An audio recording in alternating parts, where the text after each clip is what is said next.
따라합시다. 불완전한 가정을 통해 일하시는 하나님.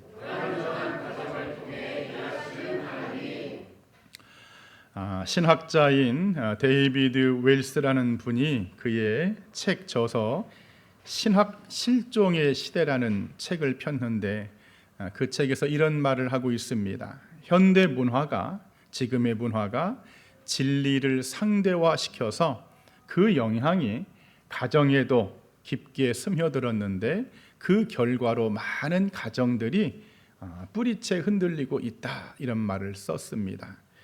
하나님의 진리는 절대적인 것이 진리인데 이 현대의 문명과 문화가 그 진리를 상대적으로 바꿔놨다는 거예요.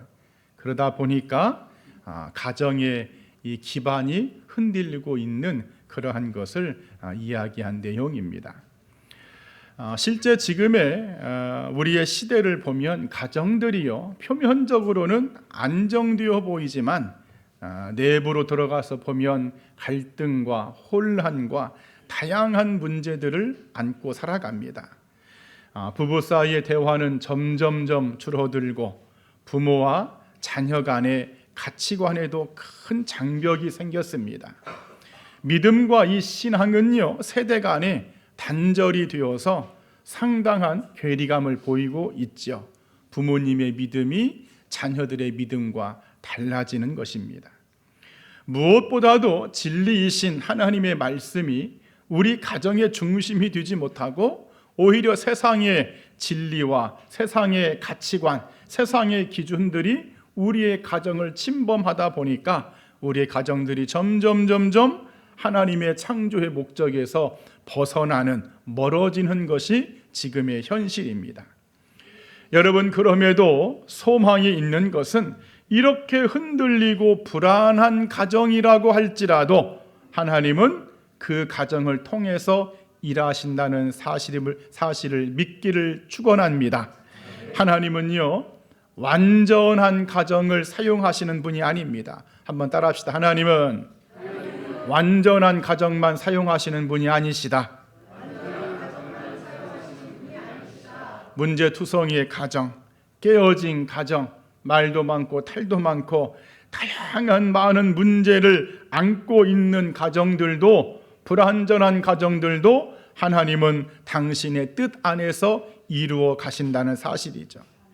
그래서 성경에 보면은요, 분열과 다툼, 싸움, 상처, 분쟁, 갈등, 이런 가정들이 오히려 하나님의 놀라운 섭리와 구원의 역사에 쓰임받는 예들이 많습니다. 오늘 우리가 읽었던 이 창세기 37장의 야곱의 가정이나 다윗의 가정, 심지어 예수 그리스도의 족보에 나와 있는 수많은 가정들이 인간적으로 볼 때는 너무나 불완전한 가정이지만은 하나님은 그런 가정을 통해서 귀하게 쓰신 사례들이 너무 많습니다. 그래 오늘 저나 여러분들, 우리의 가정이 좀 온전하지 못하고 부부간의 갈등이 있고 자녀 간의 갈등이 있을지라도, 여러분 또 삶에 이런저런 갈등이 있을지라도 여러분 낙심하거나 자책하지 않기를 축원드립니다. 중요한 것은 나의 삶이, 우리의 가정이 어디에 기반을 두고 있는가입니다. 바라기는 반석 되신, 진리 되신 예수님을 여러분의 삶의 기반을 두고, 우리의 가정에 기반을 두고 사는 은혜가 있기를 축복합니다. 오늘 이 본문에요, 야곱의 가정, 다른 말로 요셉의 가정이라고도 하는데, 야곱의 가정은요 상당히 문제가 많았습니다.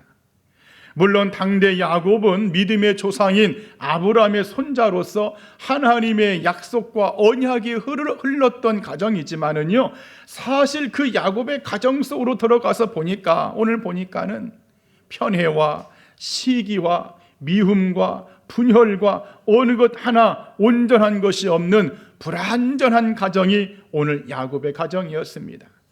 그래 오늘은 가정의 달을 보내면서 우리의 가정을 사랑하시는 하나님, 주님의 계획 가운데 우리의 가정을 섭리하신 하나님, 부족하고 다양한 문제들로 우리의 가정이 흔들리고 있지만 그럼에도 언제나 자비의 손길을 내미시면서 우리의 가정과 나의 인생을 이끄시는 그 하나님의 은혜를 나눌 때에 우리 모두에게 성령의 은총과 위로가 함께하기를 간절히 축원드립니다. 여러분, 하나님은 불완전한 가정을 통해서 일하시는데 그 첫 번째 말씀은 상처로 얼룩진 가정도 하나님의 손안에 있다는 말씀입니다. 한번 따라합시다. 상처로 얼룩진 가정도 하나님의 손안에 있다. 오늘 본문 3절과 4절에 요셉은 노년에 얻은 아들이므로 이스라엘이, 즉 야곱이 여러 아들들보다 그를 더 사랑하므로, 4절 말씀에 그의 형들이 그를 미워하여 편안하게 말할 수 없었더라. 미국의 작가 톨로레스 커렌이라는 분이요, 행복한 가정의 조건이 과연 무엇일까 너무 궁금해서 심리학자, 가정 상담가, 교육자, 성직자, 목회자, 다양한 사회의 아주 지식인들을 계층으로 그 500명을 통해서요 의견을 물어봤답니다. 당신이 생각할 때 행복한 가정의 조건이 무엇입니까? 그 500명의 핵심 인사들이 7가지의 필수 조건을 소개했는데, 첫 번째는 대화를 자주 하고 각별히 들어준다. 두 번째, 서로를 격려하며 지지해준다. 모든 가족 구성원들과 원활한 관계를 유지한다. 네 번째, 서로의 경험을 공유하며 배운다. 다섯 번째, 적당한 유머와 장난을 자주 친다. 여섯 번째, 함께 책임져야 할 문제들을 감추지 않는다. 일곱 번째, 서로의 불만을 솔직히 말하고 잘못된 것을 최대한 빨리 고친다. 우리 신실의 가정들도 이런 행복한 가정을 만들기를 축원드립니다. 자, 그럼에도 현실적으로 이렇게 되기가 쉬워요? 어려워요? 어렵습니다. 쉽지만은 않아. 오늘 본문의 야곱의 가정만 보아도 상당한 상처가 이 가정에 깊숙이 뿌리 내린 것을 우리가 볼 수 있죠. 야곱은요, 부인을 4명 두었습니다. 그 4명의 부인을 통해서 야곱이 12명의 아들들을 낳았는데, 야곱이 제일 사랑했던 여자의 이름이 라헬이라는 여자입니다. 이 라헬이라는 부인에게서 11번째 아들을 낳았어요. 드디어 사랑하는 여자에게서 아들을 낳았는데 바로 그 아들의 이름이 요셉입니다. 그런데 이 라헬이요, 12번째 아들 베냐민을 낳다가 그만 죽어버립니다.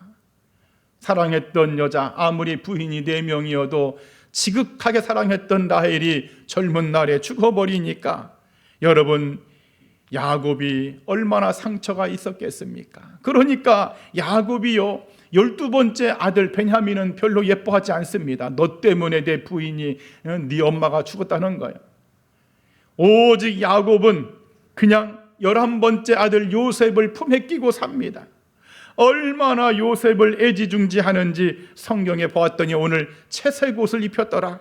최고로 좋은 옷, 지금으로 말하면 명품 옷만 입혀서 키운 거야. 그러니요, 여러분, 다른 10명의 형제들이 볼 때에 아무리 이복 동생이지만은 시기와 질투가 안 날 수가 없죠. 우리가 요셉의 입장이 아니라 그 형들의 입장에서 한번 생각해 봅시다. 동생은 날마다 아버지 품에서 좋은 옷 입고 좋은 음식 먹고 편안하게 쉬고 있는데 자기들은 들판에 나가서 뙤약볕을 맞으면서 양을 치고 하루 종일 땀 흘리고 일하고, 그렇다고 해서 아버지가 너희들 하루 종일 일하느라 고생 많았다, 여기 와서 음식 먹어라, 내가 준비했노라고 그런 말 한마디, 칭찬 한마디 하나도 없습니다. 오직 요셉만 끼고 돕니다. 나중에는 이 요셉을 자기들의 감독관, 감시자로 세울 때에 여러분, 이 형들이 얼마나 요셉을 미워하고 그 시기가 하늘을 찌르겠습니까? 아버지의 편애가 이 가정에 너무 심한 거예요. 야곱의 가정이 이런 상처로 얼룩집니다. 겉으로 볼 때는 아브라함의 대를 이은 믿음의 신앙의 명문가였지만은 가족의 구성원들은요, 감정의 골이 깊습니다. 이 자녀들, 자식들이 형제간의 상처가 누적이 되어가지고 동생에 대한 원망, 아버지에 대한 원망이 가득한 거예요. 모르긴 몰라도 이 가정이요, 상당히 집안의 분위기가 험악했을 것으로 보아지죠. 여러분, 그럼에도 그렇다고 할지라도 하나님의 역사 안에 이 가정이 없었을까요? 여전히 야곱의 가정은 하나님의 역사 속에 있었습니다. 우리가 잘 아는 목적이 이끄는 삶을 쓴 그 목사님, 릭 워런 목사님, 미국의 세들백 교회의 설립자지요. 이분의 가정도요, 겉으로 볼 때는 굉장히 평온해 보였답니다. 성도들도 몰랐어. 하지만 막내 아들 매튜 워렌이라는 이 친구가, 아들이요, 오랜 시간 동안에 정신질환, 그것도 심각한 정신질환과 우울증으로 고통받고 있었습니다. 목사님의 부부가 이 자식의 병을 좀 고쳐보려고 그렇게 수십 년간 기도했지만, 눈물로 기도하고 병원에 가서 이약도 먹어보고 막 기도도 해보고 별짓을 다 했지만은, 상담도 받아봤지만은 이 아들이 병이 고쳐지지 않고 이 매튜 워렌이요, 스스로 목숨을 끊어버립니다. 여러분, 목회자의 자녀가 자살을 했다, 은혜가 돼요, 안 돼요? 은혜가 안 되겠지. 엄청난 충격이 된 거예요. 여러분, 이런 가운데 그럼에도 불구하고 이 목사님과 그 사모님, 하나님께서 여전히 그 가정을 통해서 일하시고 섭리하시는 것을 발견합니다. 그 아들의 정신질환을 앓았던 아들의 죽음을 통해서 정신질환에 대하여 그동안에 자기가 가지고 있던 고정관념을 싹 바꿉니다. 그 사람들을 위해서 새로운 목회를 계획합니다. 아들을 잃었을 때 결국 이 릭 워런 목사님이 한 말씀이 있죠. 하나님의 손은 여전히 우리 가정 위에 있습니다. 사랑하는 여러분, 가정들마다 상처가 없는 가정은 제가 볼 때 한 가정도 없습니다. 우리가 그런 말들을 하지요. 저 집을 보니까 근심 걱정이 없어 보여, 돈도 많아 보이고 자식들도 잘 사는 것 같고 행복해 보이고 참 부럽다. 우리 가정도 저렇게 되었으면 좋겠다. 그러나 그 집도요, 막상 들어가서 보면 상처 얼룩진 상처가 가득합니다. 마치 우리가 비행기를 타고 하늘에서 이렇게 땅을 내려다보면은 예뻐요, 안 예뻐요? 도시가요, 얼마나 예쁜지 몰라. 산천초목이 얼마나 예쁜지 몰라. 하늘에서 볼 때는 예쁜데 막상 그곳에 가서 자세히 보면은요, 쓰레기 천지입니다. 그만큼 모든 가정들마다 멀리서 볼 때는 문제가 없어 보이지만 깊게 들어가서 보면은요, 전부 다 말 못할 상처들이 가득하더라는 거예요. 여러분, 중요한 것은 그럼에도 하나님의 손은 그 가정을 붙들고 있음을 믿습니다. 시편 31편 15절에 내 앞날에 주의 손이 있사오니, 욥기서 12장 10절에 모든 생물의 생명과 모든 육신의 목숨이 다 주님의 손 안에 있습니다. 그래, 오늘 저나 여러분들, 우리 가정에 얼룩진 상처가 있을지라도 하나님의 손 안에 있음을 여러분 믿기를 바라고, 불완전한 가정을 통해서도 여전히 하나님은 일하시고 섭리하고 계심을 여러분 믿으면서 힘있게 신앙으로 믿음으로 나아가는 우리의 모든 가정들, 권속들이 되기를 주님의 이름으로 간절히 축원드립니다. 또 두 번째, 불완전한 가정을 통해 일하시는 하나님은, 한번 따라합시다. 인간의 증오도 하나님의 계획을 멈추지 못한다. 오늘 본문 20절과 28절을 보니까 20절에 그를 죽여 한 구덩이에 던지고 우리가 말하기를 악한 짐승이 그를 잡아먹었다 하자. 28절도 보니까 그때에 미디안 상인들이 지나가고 있으므로 은 20에 그를, 요셉을 이스마엘 사람들에게 팔매. 실존주의 철학자요 아주 경건한 신학자인 키헤로 케고르는 증오라는 이 단어를 이렇게 설명했습니다. 증오는 가장 비참한 자기를 망각한 결과다. 나치에 저항했던 루터교 목사인 신학자인 본회퍼는 미움과 증오를 말할 때에 미움과 증오는 단순한 감정이 아니라 하나님의 형상을 파괴하려는 근원적인 죄성의 표현이다. 다시 말해서 미움과 증오는요, 자기 자신을 파괴하는 일이고 하나님과 멀어지는 일이고 내 안에 하나님이 없다는 것을 내가 스스로 자백하고 투사하는 행동이 미움과 증오라는 거예요. 여러분, 미움과 증오 없기를 축복합니다. 여러분이 누군가를 증오한다, 여러분 스스로가 하나님은 없어, 하나님은 존재하지 않아, 그것을 여러분 스스로가 표현하는 행동이랍니다.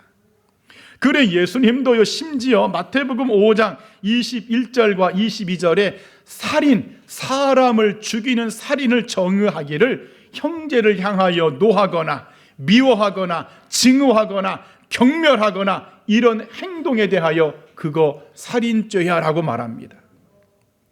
우리 신실의 모든 가정들, 여러분의 권속들, 그 누구도 미워하거나 증오하는 일이 없기를 축복합니다. 문제는 이런 미움과 증오가요, 타인의 관계, 이웃과의 관계에서도 있어서는 안 되는데 자기의 가족, 자기의 형제에게 이런 일이 있다면 그 가정은 어떻게 될까?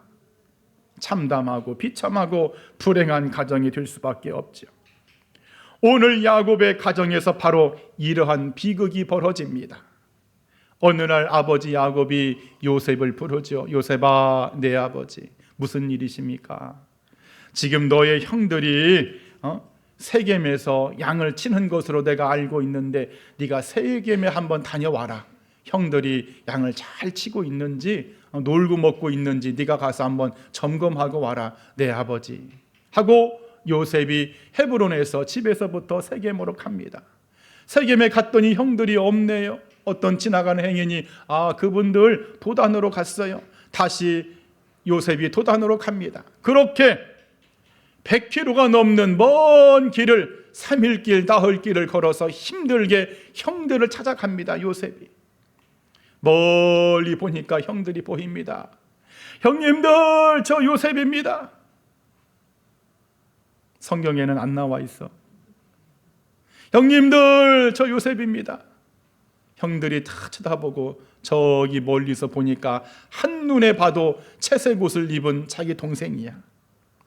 그러면 형들이요, 멀리 100km 넘게 동생이 지금 자기를 찾아왔으니까 그 동생을 기쁘게 반기며 어떻게 왔냐고, 무슨 일이냐고, 집안에 무슨 일이 생겼냐고, 오면서 무슨 변군 없었냐고 그래야 되는데, 그 동생을 만나기도 전에 18절에 보니까 만나기도 전에 저기 꿈꾸는 자가 온다, 저놈을 죽여버리자라고 그런 생각을 합니다.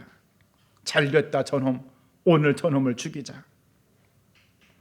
요셉이 입고 있던 채색 옷을 벗기고 자기 혼자 힘으로는 도저히 나올 수 없는 깊은 웅덩이에 떨어뜨려 버립니다. 나중에는 미디안 상인들을 통해서 자기의 동생을 애굽의 노예로 팔아버립니다. 어찌 보면 형들의 입장에서는 이제 다 끝났다. 저 눈에 가시 같은 동생 사라졌고 그동안에 얼마나 얄밉고 얼마나 밉상인지, 그렇게 그냥 죽일 것 같은 그 동생 이제 다시는 안 보게 되었다. 여러분, 형들이 기뻐할 수도 있겠죠. 그러나 여러분, 하나님의 계획은 멈춤이 없더라, 그런 말이죠. 한번 따라합시다. 하나님의 계획은 멈추지 않는다. 하나님은 요셉과 이 야곱의 가정을 버리신 것이 아니라 오히려 요셉을 애굽으로 보내서 더 큰 하나님의 계획을 이루어 가십니다. 사랑하는 여러분, 분명 우리의 가정도요, 사람의 문제든 환경의 문제든 악한 마귀의 공격이든 깊은 웅덩이에 빠질 때가 있습니다. 왜 내 인생은 이 모양일까? 왜 우리의 가정은 이 모양일까? 우리가 그렇게 하나님 앞에서 절규하면서 기도도 합니다. 하나님, 왜 내 인생은, 왜 우리 가정은 맨날 이렇습니까? 하지만 그때 하나님은요, 멀리 보입니다. 하나님은 침묵해 버립니다. 하나님이 내 기도를 듣지 않는 것 같습니다. 마치 요셉이 웅덩이에 빠지고 애굽의 노예로 팔려갈 때 여러분, 그 요셉이 형들을 향해 뭐라고 했겠습니까? 형님들 잘 있어요, 나도 애굽으로 이제 이민 갑니다. 여러분 그렇겠습니까? 울며 불며, 옷도 지금 벗겨진 상태예요. 지금 맨몸으로 끌려갔을 때에 울부짖으면서 형님들 나 좀 살려달라고, 나를 버리지 마세요 형님들, 왜 나를 버리시냐고, 왜 나를 노예로 파냐고. 여러분 그렇게 요셉이 절규하지 않았을까요? 근데 하나님은요, 꿈쩍도 하지 않습니다. 하나님은 절대로 움직이지 않습니다. 그때 그냥 불을 내려뜨려서 요셉을 살렸어야 되는데 하나님은 살리지를 않아. 그 형들을 벌하지 않습니다. 그 애굽의 노예 상인들을 그냥 단칼로 천군과 천사를 보내서 쳤어야 돼. 하나님은 그렇게 하지 않습니다. 그냥 그렇게 야곱의 가정이 흘러가도록 내버려 두어버립니다. 그러나 확실한 것은, 그럼에도 분명한 것은 그 요셉의 가정, 야곱의 가정을 통해서 하나님이 계획하신 큰 계획은 멈추지 않더라는 것이죠. 여러분, 우리의 가정을 향하신 하나님의 계획은 여전히 유효한 줄 믿습니다. 하나님의 계획은, 우리 가정을 향한 주님의 계획은 멈추지 않습니다. 여전히 진행되어 가더라는 거예요. 여러분, 이것을 굳게 믿기를 축원드립니다. 그래 욥기서 42장 2절에 주께서는 못하실 일이 없습니다. 무슨 계획이든지 못 이루실 것이 주님은 없다고 성경이 말하죠. 빌립보서 1장 6절에도 너희 안에서 착한 일을 시작하신 이가 그리스도 예수의 날까지 이루실 줄을 우리는 확신하노라. 하나님은요, 한 번 시작하신 계획은요, 끝장을 보시는 분이십니다. 한번 따라합시다. 하나님은 한 번 시작한 일은 끝장을 보시는 분이시다. 내가 볼 때는 하나님이 없는 것 같고, 내가 느끼기에는 하나님이 침묵하는 것 같고, 하나님이 멀리 있는 것 같지만 하나님은 여전히 계속적으로 우리의 가정을 통해서, 나의 삶을 통해서 당신의 계획을 이루어 가신다는 사실입니다. 그래 하나님의 뜻은요, 절대로 실패하지 않습니다. 그래 우리 신실의 모든 가정들, 현재의 모든 여러분이 안고 있는 가정의 문제가 무엇입니까? 그것이 가족 간의 상처든 다툼이든 분열이든 재정적인 문제든 질병적인 문제든 사람의 문제든 환경의 문제든, 여러분 결국 그것은 하나님의 은혜의 통로로 사용될 줄 믿습니다. 반드시 하나님께서 불완전한 가정을 통해서 주님은 당신의 계획을 여전히 이루어 가심을 믿습니다. 이런 은혜가 우리 신실의 모든 가정들, 오늘 말씀을 듣는 모든 믿음의 가정들 위에 임하기를 이 아침에 간절히 축원드립니다. 마지막 세 번째, 하나님은 불완전한 가정을 통해서 일하시는데, 따라합시다. 하나님의 완전하심 속에 다시 회복된 가정. 오늘 우리 주보 네 번째 말씀이죠. 창세기 50장 20절과 21절 상반절에 보니까 당신들은 나를 해하려 하였으나 하나님은 그것을 선으로 바꾸사 그 다음에 당신들은 두려워하지 마소서. 우리 기독교 그 역사에 아주 영향력 있는 신학자 한 사람을 꼽으라면 토마스 아퀴나스라는 신학자입니다. 이 사람은 하나님의 완전을 이렇게 표현했어요. 하나님은 존재 자체가 기준이 되시고 무한하시고 자족하며 그 자체로 충만한 선함을 가지신 분이시다. 조직신학의 대가로 평가받는 루이스 벌코프라는 이 신학자는 또 하나님의 완전을 말하면서 하나님의 완전성은 모든 속성에서 절대적인 충만함을 의미하며 이는 하나님의 불변성과 자존성, 그다음에 전능성과 긴밀한 연결이 되어 있다. 하나님의 완전하심. 우리가 하나님을 신뢰할 수 있는 근거가 여러분 무엇입니까? 하나님이 완전하신 분이기 때문임을 믿습니다. 하나님은 실수하는 법이 있을까요? 없을까요? 하나님은 실수하는 법이 없습니다. 이 이야기는 무슨 말이냐? 우리의 삶, 내 인생, 우리의 가정도 하나님의 계획 속에 들어간다면 하나님은 완전한 길로, 실수함이 없는 길로 인도하신다는 약속의 말씀임을 믿습니다. 신명기 32장 4절에 그가 하신 일이 완전하고, 시편 18편 30절에 하나님의 도는 완전하고, 이 하나님의 완전하심이 우리 신실의 모든 가정들에게도 그대로 이루어지는 은혜가 있기를 주님의 이름으로 간절히 축원드립니다. 야곱은요, 사랑하는 아들 요셉이 죽었다는 소식을 듣고 상당히 아마 슬퍼하고 공허함에 빠졌을 것입니다. 자식을 잃어본 분들은 뭐 말로 다 할 수 없는 그 공허함이 있다고 그러잖아요. 한동안은 여러분들 상당한 우울증에 아마 빠졌을 것 같아. 여러분 그러지 않을까요? 17년 동안 늘 품에 끼고 살았는데 그 자식이 짐승의 먹이가 되었다. 피 묻은 옷을 손에 쥐었을 때 그 옷을 버리지도 않았을지도 몰라. 얼마나 아버지 야곱이 눈물을 흘리면서 잠을 자다가도 혹시 우리 아들이 살아 돌아오지 않을까 대문을 바라보면서, 여러분 그렇게 야곱이 눈물 지은 그리움의 세월을 보내지 않았을까요?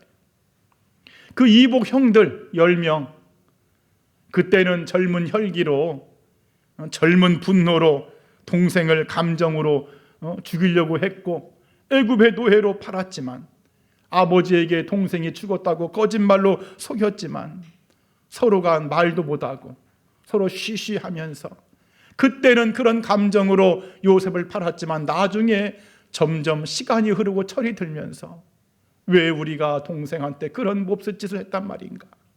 왜 우리가 아버지한테 대못을 박았단 말인가? 여러분 아마 후회했을 것입니다. 이런 것을 알 수 있는 대목이 여러분 창세기에 나와요. 나중에 베냐민을 애굽으로 데려오라고 했을 때 이 형들이요 필사적으로 베냐민을 보호합니다. 왜? 그게 요셉의 혈육이기 때문에. 어떻게든지 베냐민을 보호하려고 형들이 목숨을 겁니다.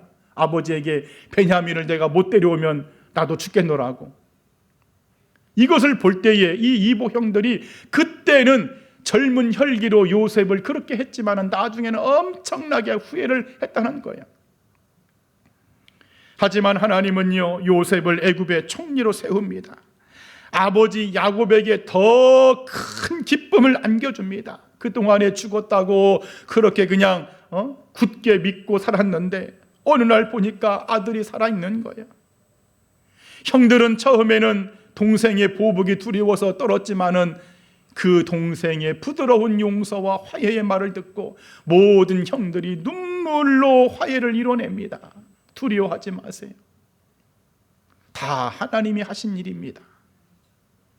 그리고는 이 야곱의 가정이요 그 가나안 땅의 극심한 가뭄에요 애굽에서도 가장 좋은 땅 기름진 땅에서 아주 그냥 이주해가지고 그동안 누려보지 못한 호화스러운 삶을 삽니다. 과정은 순탄하지 않았고 과정은 고난의 연속이었지만 그 결말은요 최고의 해피엔딩으로 끝나는 하나님의 완전하심이 성취된 가정으로 결말이 되어집니다. 여러분에게 질문하겠습니다. 과정이 좀 힘들어도 해피엔딩으로 끝나길 원하십니까? 아니면 과정은 순탄했는데 결말이 비극으로 끝나는 가정이 되길 원하십니까? 나 전자영다 그런 줄 알았어 지금. 그러죠. 과정이 좀 힘들고 과정이 조금 순탄하지 않아도 그 결말이 정말 하나님의 완전하심으로 해피엔딩으로 끝나는 이러한 가정, 이러한 인생, 이러한 가정이 여러분의 가정이 되기를 주님의 이름으로 축원드립니다. 그래 신앙의 사람은요 자신의 삶을 비관하면 안 됩니다. 소망을 버리면 안 돼. 나 같은 인간은 안 돼. 나는 죽어버려야 돼. 나는 실패자야. 우리의 가정은 망했어. 우리의 집안은 희망이 없어. 이것을 제일 좋아하는 존재는 마귀밖에 없어요. 마귀는요 여러분이 그렇게 실토하고 여러분이 그렇게 낙심하고 비관하고 절망할 때 마귀는 박수칩니다. 그렇지, 그렇게 해. 여러분 이런 마귀에게 넘어가지 않기를 바랍니다. 우리가 고난의 대명사로 알려진 욥이라는 사람이 있죠. 욥의 가정이요 하루아침에 10명의 자식들이 그냥 비명횡사했습니다. 모든 재산이 다 적군한테 빼앗겼습니다. 자신의 몸은 병들었어요. 부인이 와서 당신 하나님 저주하고 죽어버려, 자살해버려. 그때 만약에 욥이 자신의 인생을 비관하고 자살했더라면 욥은요 그런 멋진 결말을 맞이할 수 없습니다. 하나님의 10명의 자식 그대로 다 주었습니다. 나중에 그 딸들이 얼마나 예쁜지 성경에 웬만한 이름들은 여러분 그 딸들의 이름이 나오지 않는데 욥의 딸들의 이름이 여러분 다 기록되어 있어요. 얼마나 예쁜지. 하나님이 재산도 다 회복시켜 주셨습니다. 부인, 도망간 부인, 집 떠난 부인 말고 더 예쁜 부인을 허락해 주셨습니다. 만일에 오늘 요셉이요 애굽에 팔려가서 신세 타령이나 하면서 내 하나님이 어디 있냐고 맨날 좌절하고 코 빠져 있고 울면서 여러분 비관했더라면 이런 결말이 있을 수 없겠죠. 그래 우리 신앙의 사람은 현재의 상처와 고난이 우리 가정에 있을지라도 여러분 그것을 여러분 비관하지 않고 오직 하나님 아버지만 붙들며 살아가야 할 줄 믿습니다. 한번 따라합시다. 하나님 아버지만 붙드는 가정이 되게 하옵소서. 아멘. 이제 말씀을 정리하겠습니다. 사랑하는 여러분, 이 세상에 완전한 가정은 없습니다. 모든 가정들이 다 저마다 숨은 비밀과 상처와 아픔을 끌어안고 살아갑니다. 남들이 볼 때는 평안해 보일 뿐입니다. 중요한 것은 하나님은 그러한 불완전한 가정을 통해서도 주님의 뜻을 이루시기를 기뻐하시고 그러한 불완전한 가정을 통해서도 하나님의 영광을 나타내기를 원하신다는 사실입니다. 에레미야 18장 4절에 진흙으로 만든 그릇이 토기장의 손에서 터짐에 그가 그것으로 자기 의견에 좋은 대로 다른 그릇을 만들더라. 창조의 하나님, 나의 인생, 우리의 가정을 새롭게 빚으시고 새로운 작품으로 하나님은 만들기를 원하시고 그 계획대로 하나님은 진행하시더라, 그런 말이죠. 그래 오늘 우리는 이 불완전한 야곱의 가정을 통해서 이 주시는 은혜를 기억하면서 그렇구나, 어떠한 얼룩진 상처가 가득한 가정이라고 할지라도 여전히 하나님의 손 안에 있구나. 그 어떤 사람의 방해나 증오가 있다고 할지라도 그렇구나, 하나님의 계획, 우리 가정을 향한 주님의 계획은 멈추지 않는구나. 끝내는 마침내 모든 것을 회복하시는 하나님의 완전하심이 여전히 있구나. 여러분 이 말씀을 기억하면서 여러분 믿음으로 신앙으로 우리의 가정을 끝까지, 우리의 삶을 끝까지 이끌어가는 우리 신실의 모든 권속들이 되기를 주님의 이름으로 간절히 축원드립니다. 아멘. 기도하겠습니다.